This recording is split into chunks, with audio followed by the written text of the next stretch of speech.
कलयुग अपनी चरम सीमा पर पहुंच चुका था। चारों दिशाओं में अंधकार, हिंसा, कपट और स्वार्थ का बोलबाला था। धर्म केवल किताबों में रह गया था, सत्य बोलने वाले का उपहास होता था और पाप को सफलता का जरिया समझा जाने लगा था। मनुष्यों ने प्रकृति को नष्ट कर दिया था। रिश्ते केवल स्वार्थ के सौदे बन गए थे। आचरण, विचार, व्यवहार सब भ्रष्ट हो चुके थे। देवताओं की सभा में चिंता छा गई थी। ब्रह्मा जी बोले, प्रजा पतन की ओर जा रही है। पृथ्वी की पुकार अब असहनीय हो गई है। नारायण मुस्कुराए, संहार से ही सृजन होता है। समय आ गया है अवतार के लिए। तभी ये कथा प्रारंभ होती है। लेकिन मित्रों, ये कथा पूरा सुनकर जाना, हम अपने गुरु के द्वारा ये कथा आप तक पहुंचा रहे हैं। हिंदू शास्त्रों में कलयुग की आयु 4,32,000 वर्ष मानी गई है। यह विवरण भागवत पुराण, एक विष्णु पुराण, लिंग पुराण और बटगरुड़ पुराण वश में मिलता है। कलयुग की शुरुआत महाभारत युद्ध के बाद द्वापर युग के अंत में मानी जाती है। वर्तमान में लगभग 5,000 वर्ष बीत चुके हैं और अभी भी लगभग 4,27,000 वर्ष शेष हैं। इन ग्रंथों में कलयुग के लक्षण, मानव व्यवहार और इसके अंत के संकेतों का वर्णन किया गया है, जो हमें इस युग की चुनौतियों के प्रति सचेत करते हैं। महाभारत के युद्ध की समाप्ति के पश्चात जब धर्मराज युधिष्ठिर हस्तिनापुर के सिंहासन पर आसीन हुए, उनके मन में सृष्टि के भविष्य को लेकर अनेक प्रश्न और चिंताएं उत्पन्न हुई। द्वापर युग अब समाप्ति की ओर था और कलयुग के आगमन के संकेत स्पष्ट रूप से दिखाई देने लगे थे। युधिष्ठिर को यह भय सता रहा था कि आने वाले युग में मानव जीवन का स्वरूप क्या होगा, धर्म की स्थिति क्या रहेगी और सत्य का क्या हश्र होगा। इस चिंता का समाधान पाने के लिए उन्होंने अपने चारों भाइयों भीम, अर्जुन, नकुल और सहदेव के साथ भगवान श्री कृष्ण से परामर्श करने का निश्चय किया। युधिष्ठिर ने अपने भाइयों को बुलाया। अर्जुन, जो हमेशा युद्ध के लिए तत्पर रहते थे, ने चिंतित स्वर में पूछा, हे बड़े भ्राता, आप इतने व्याकुल क्यों हैं? क्या किसी शत्रु ने हस्तिनापुर पर आक्रमण करने का दुस्साहस किया है? यदि ऐसा है तो आप आज्ञा दीजिए, मैं अभी जाकर उसका नाश कर दूंगा। युधिष्ठिर ने गहरी सांस लेते हुए कहा, हे अर्जुन, मैं तुम्हारे पराक्रम से भली भांति परिचित हूँ। इस पृथ्वी पर कोई भी शत्रु इतना साहसी नहीं कि हस्तिनापुर पर आक्रमण का विचार भी करे। मेरी चिंता किसी बाहरी शत्रु से नहीं, बल्कि कलयुग के आगमन से है। मुझे यह भय सता रहा है कि आने वाले समय में मानव समाज किस दिशा में जाएगा, धर्म और सत्य की क्या स्थिति होगी। भीम, जो अपने बड़े भाई की हर चिंता में सहभागी होते थे, बोले, हे भैया, आपकी चिंता हमारे मन में भी भय और अनिश्चितता उत्पन्न कर रही है। कृपया हमें बताइए कि कौन सा संकट हमारे सामने है। युधिष्ठिर ने गंभीर स्वर में उत्तर दिया, हे भीम, तुम ठीक कहते हो। एक भयंकर संकट आने वाला है। मैं कल युग के प्रभावों के बारे में सोचकर चिंतित हूँ। इसलिए मैंने निश्चय किया है कि हमें द्वारिकाधीश श्री कृष्ण के पास जाना चाहिए। केवल वही हमें इस चिंता से मुक्ति दिला सकते हैं। सभी पांडवों ने युधिष्ठिर की बात से सहमति जताई। अर्जुन ने कहा, आप सत्य कह रहे हैं भैया। श्री कृष्ण ही इस समय सबसे ज्ञानी और भविष्य दृष्टा हैं। हमें उनके पास जाना चाहिए। भीम ने भी उत्साहपूर्वक कहा, हे धर्मराज, मैं आपके साथ हूँ। हम सब द्वारिका चलकर श्री कृष्ण से परामर्श करेंगे। इस प्रकार सभी पांडव द्वारिका की ओर प्रस्थान करने लगे। द्वारिका की पवित्र नगरी में पहुंचकर पांडवों का भगवान श्री कृष्ण ने हार्दिक स्वागत किया। युधिष्ठिर ने उनके चरणों में प्रणाम करते हुए कहा, हे केशव, आपको बारंबार नमस्कार। आप तो अंतर्जनानी हैं। द्वापर युग अब समाप्त होने वाला है और कल युग के संकेत दिखाई दे रहे हैं। मैं ये जानना चाहता हूं कि कल युग में मानव का स्वभाव और आचरण कैसा होगा, वह किन कर्मों में लिप्त होगा और मोक्ष प्राप्ति के लिए उसे क्या करना होगा। श्री कृष्ण ने मुस्कुराते हुए कहा, हे धर्मराज, आपकी जिज्ञासा उचित है। कलयुग के प्रभावों को समझना अत्यंत महत्वपूर्ण है, किंतु इसका उत्तर मैं आपको सीधे नहीं दे सकता। इसके लिए आपको और आपके भाइयों को कुछ विशेष अनुभव प्राप्त करने होंगे। युधिष्ठिर ने उत्सुकता से पूछा, हे माधव, आप जिस प्रकार की परीक्षा की बात कर रहे हैं, उसके लिए हमें क्या करना होगा। श्री कृष्ण ने कहा, हे महाराज, आपको और आपके चारों भाइयों को अलग अलग दिशाओं में स्थित घने और रहस्यमय वनों में जाना होगा। वहां आपको कुछ विचित्र और अद्भुत दृश्य दिखाई देंगे। उन अनुभवों को मेरे पास लौटकर साझा करें, तब मैं आपको कलयुग के प्रभावों के बारे में विस्तार से बताऊंगा। युधिष्ठिर ने कहा, जैसी आपकी आज्ञा केशव। आप जिस स्थान की ओर संकेत करेंगे, हम वहां जाने को तैयार हैं। श्री कृष्ण ने कहा, आप और आपके भाई अलग अलग दिशाओं में जाइए। वहां भयंकर वन है। उनमें कोई असामान्य घटना दिखे तो उसे मेरे पास लौटकर बताइए। मैं आपको कलयुग का रहस्य समझाऊंगा। पांडवों के वन में अनुभव श्री कृष्ण की आज्ञा का पालन करते हुए पांडव अपने रथों से उतरे और पैदल ही वन की ओर चल पड़े। वन का वातावरण शांत किंतु रहस्यमय था। पांडव अलग अलग दिशाओं में गए ताकि अधिक से अधिक अनुभव प्राप्त कर सकें। युधिष्ठिर का अनुभव। युधिष्ठिर को एक घने वन में एक विचित्र दृश्य दिखा। उन्होंने एक विशालकाय हाथी देखा जिसके 2 सूंड थे। ये हाथी अपनी दोनों सूंडों से वन के पेड़ों को उखाड़ रहा था, मानो उसकी शक्ति अतुलनीय हो। युधिष्ठिर आश्चर्यचकित हो गए और सोचने लगे कि यह दृश्य क्या संकेत देता है। अर्जुन का अनुभव। अर्जुन एक शांत और सुंदर वन में पहुंचे जहां पक्षियों की मधुर चहचहाहट गूंज रही थी। वहां उन्होंने एक विशाल पक्षी देखा जिसके पंखों पर वेदों की रचाएं लिखी थी, किंतु यह पक्षी मृत जीवों का मांस खा रहा था। अर्जुन ने सोचा, यह कैसा विरोधाभास है, एक ओर वेदों का ज्ञान, दूसरी ओर मांसाहार। भीम का अनुभव। भीम एक हरे भरे चारागाह में पहुंचे जहां गायों का झुंड चल रहा था। वहां उन्होंने देखा कि एक गाय ने बछड़े को जन्म दिया और उसे इतनी जोर से चाटने लगी कि बछड़ा लहूलुहान हो गया। भीम ने सोचा, यह कैसी ममता है जो अपने ही बच्चे को घायल कर रही है। सहदेव का अनुभव। सहदेव एक शांत जलाशय के पास पहुंचे जहां 7 कुएं थे। 6 कुओं में पानी भरा था, किंतु सबसे गहरा बीच वाला कुआं पूरी तरह सूखा था। सहदेव ने इस दृश्य को देखकर सोचा कि यह क्या संकेत देता है। नकुल का अनुभव। नकुल एक पर्वतीय क्षेत्र में पहुंचे जहां ऊंचे ऊंचे पर्वतों पर हरे भरे वृक्ष थे। उन्होंने देखा कि एक विशाल शिला पहाड़ से लुढ़क रही थी जो अपने रास्ते में बड़े बड़े वृक्षों को उखाड़ रही थी, किंतु एक छोटे से पौधे के पास पहुंचते ही वह शिला रुक गई। नकुल इस दृश्य से स्तब्ध रह गए। श्री कृष्ण द्वारा अनुभवों का अर्थ शाम होते ही पांडव वन से लौटे और श्री कृष्ण के पास अपने अनुभव साझा करने पहुंचे। युधिष्ठिर का अनुभव।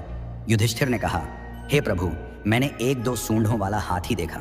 श्री कृष्ण ने मुस्कुराते हुए कहा, हे धर्मराज, यह दृश्य दर्शाता है कि कलयुग में शासक दोनों ओर से शोषण करेंगे। वे प्रजा से सेवा और भक्ति मांगेंगे, किंतु अपने स्वार्थ के लिए उनका दोहन करेंगे। दिखावे में वे धर्मी होंगे, किंतु अंदर से स्वार्थी। अर्जुन का अनुभव। अर्जुन ने बताया, प्रभु, मैंने एक पक्षी देखा जिसके पंखों पर वेदों की रचाएं थीं, किंतु वह मांस खा रहा था। श्री कृष्ण ने कहा, हे अर्जुन, कलयुग में विद्वान और पंडित कहलाने वाले लोग ज्ञान तो रखेंगे, किंतु उनका हृदय पवित्र नहीं होगा। वे धर्म और वेदों का उपयोग केवल धन कमाने के लिए करेंगे।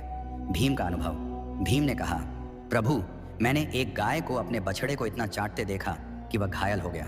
श्री कृष्ण ने उत्तर दिया, हे भीम, कलयुग में माता पिता का अत्यधिक स्नेह बच्चों को आत्मनिर्भर बनने से रोकेगा। उनकी ममता बच्चों के लिए बाधा बन जाएगी। सहदेव का अनुभव। सहदेव ने बताया, प्रभु, मैंने 7 कुओं में से बीच का सबसे गहरा कुआं सूखा देखा। श्री कृष्ण ने कहा, हे सहदेव, कलयुग में लोग दिखावे में धनवान होंगे, किंतु अपने पड़ोसियों की भूख प्यास की परवाह नहीं करेंगे। स्वार्थ इस युग की पहचान होगा। नकुल का अनुभव। नकुल ने कहा, प्रभु, एक विशाल शिला बड़े बड़े वृक्षों को उखाड़ रही थी, किंतु एक छोटा पौधा उसे रोक देता है। श्री कृष्ण ने कहा, हे नकुल, कलयुग में धन और सत्ता मनुष्य के पतन को नहीं रोक पाएंगे, किंतु भगवान का नाम और सच्ची भक्ति जो एक छोटे पौधे के समान है उसे बचा सकती है। गरुड़ पुराण में एक प्रसंग में गरुड़ जी ने भगवान विष्णु से प्रश्न किया, हे प्रभु, 4 युगों सतयुग, त्रेता युग, द्वापर युग और कलयुग में कलयुग को सबसे भयावह क्यों माना जाता है? इसके अंत के क्या संकेत होंगे और यह युग कैसे समाप्त होगा? भगवान विष्णु ने उत्तर दिया, हे गरुड़, कलयुग में अधर्म, स्वार्थ और पाप का बोलबाला होगा। इसके अंत के समय कुछ विशेष संकेत प्रकट होंगे जो सृष्टि के विनाश की ओर इशारा करेंगे।